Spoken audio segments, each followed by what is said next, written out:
ప్రాచీన సాహిత్యం తెలుగు సాహిత్యంలో నన్నయ్యకు ముందున్న కాలాన్ని ప్రాజ్ఞ నన్నయ్య యుగము అంటారు.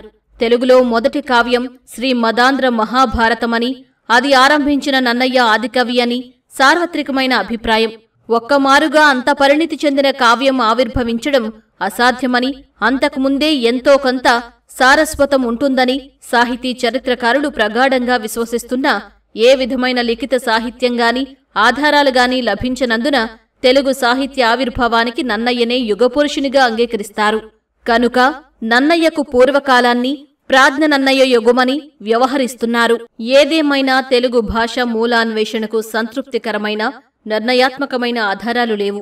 అయినా కూడా క్రీస్తుపూర్వం మొదటి శకంలో శాతవాహన రాజులు సృష్టించిన గధా సప్తశతి ప్రాకృత సంకలనంలో వెలువడిన మొట్టమొదటగా తెలుగు పదాలు కనిపించాయి.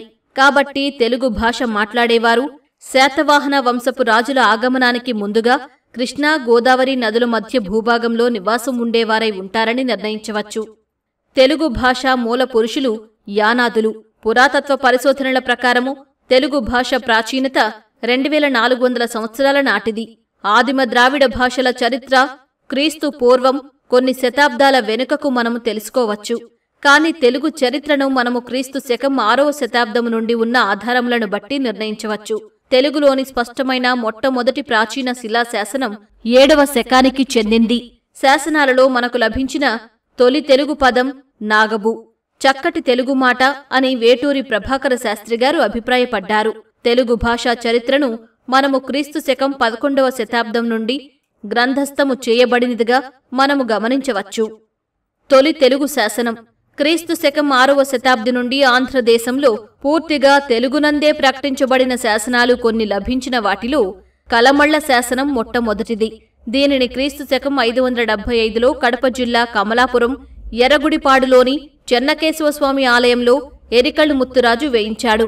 ఇది కడప జిల్లాలోని ఎర్రగుడి ప్రాంతంలో లభించిన కారణంగా ఎర్రగుడిపాడు శాసనమని కూడా అంటారు.